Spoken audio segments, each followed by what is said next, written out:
नमस्कार दोस्तों, एक बार फिर से आपका इन्वेस्टमेंट बाबा बहुत स्वागत करता है। आज की वीडियो में हम बात करने वाले हैं कंपनी के बारे में। कंपनी का संबंध व्यापार से जुड़ा है और यदि आप एक बिजनेसमैन हैं और खुद का कोई व्यापार या व्यवसाय चलाते हैं तो आपको कंपनी के बारे में अच्छे से समझ लेना चाहिए।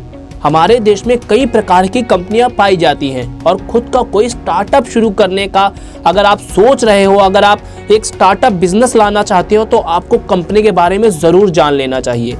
दोस्तों, आप अपने डे टू डे लाइफ में कंपनी वर्ड बहुत सुनते होंगे, जैसे ये प्रोडक्ट किस कंपनी का है, यह कंपनी बहुत अच्छी है क्योंकि इसका कस्टमर सपोर्ट बहुत अच्छा है, इत्यादि।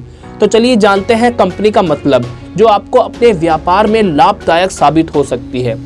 वैसे बात करें तो कंपनी शब्द लैटिन भाषा के शब्द से कंपनी से लिया गया है।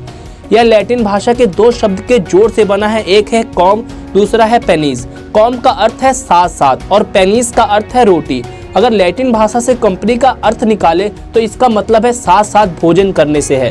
तो दोस्तों, प्रारंभ में कंपनी ऐसे व्यक्ति के संघ और समूह को कहा जाता था जो अपना खाना साथ साथ खाते थे और खाने के दौरान व्यवसाय और व्यापार की बातें किया करते थे।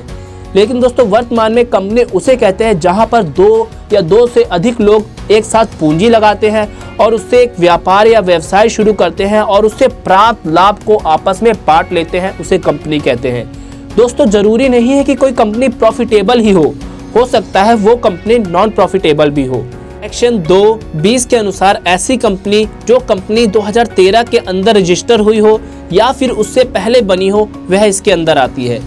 कानून के अनुसार कंपनी लोगों का एक समूह है जिसमें कुछ लोग मिलकर पूंजी लगाते हैं और व्यवसाय से धन कमाते हैं, जिसे कंपनी की पूंजी कहा जाता है, और वे व्यवसाय से प्राप्त लाभ को आपस में बांट लेते हैं। वह जिस अनुपात में पूंजी लगाते हैं उसे शेयर यानी हिस्सा कहते हैं।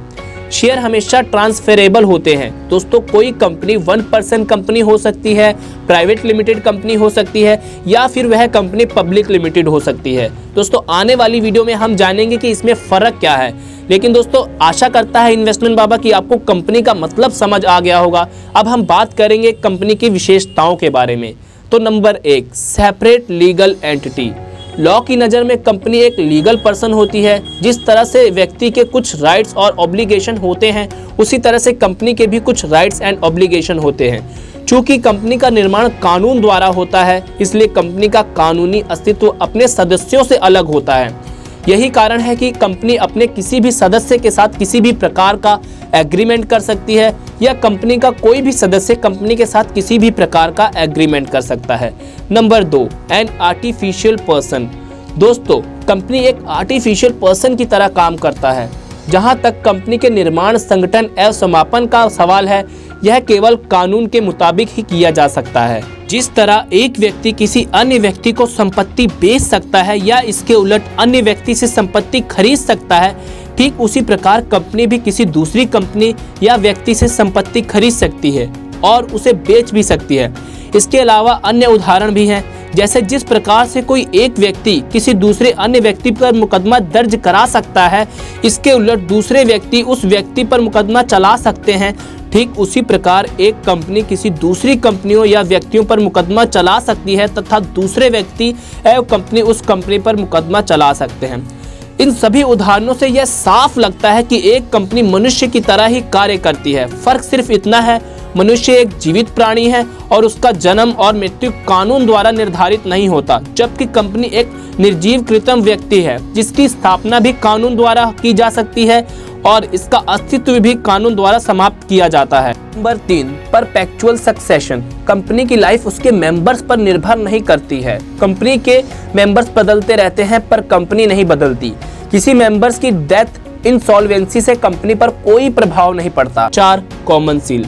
कंपनी की अपनी कॉमन सील होती है जिसको कंपनी का सिग्नेचर कहते हैं। जिस डॉक्यूमेंट पर कंपनी की सील हो तो वह कंपनी द्वारा साइन किया हुआ माना जाएगा।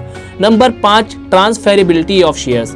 कंपनी एक्ट 2013 सेक्शन 42 के अनुसार शेयर एक मूवेबल प्रॉपर्टी होते हैं। शेयर आर्टिकल के अनुसार ट्रांसफर किए जा सकते हैं पब्लिक कंपनी में शेयर पूर्णतः ट्रांसफरेबल होते हैं, प्राइवेट कंपनी में यह आर्टिकल के अनुसार रिस्ट्रिक्टेड होते हैं। Number 6, separation of ownership from management. Company के रोज के बिजनेस में मेंबर्स नहीं रह सकते।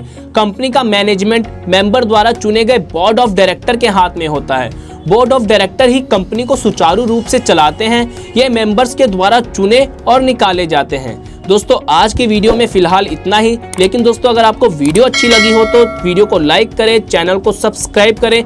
और हाँ दोस्तों, आने वाली वीडियो में हम जानेंगे कि कंपनी कितने तरह की होती है, एक कंपनी को शुरू करने के लिए कौन कौन से दस्तावेज लगते हैं। फिलहाल के लिए दोस्तों आज के वीडियो में इतना ही। तब तक के लिए दोस्तों जय हिंद, वंदे मातरम।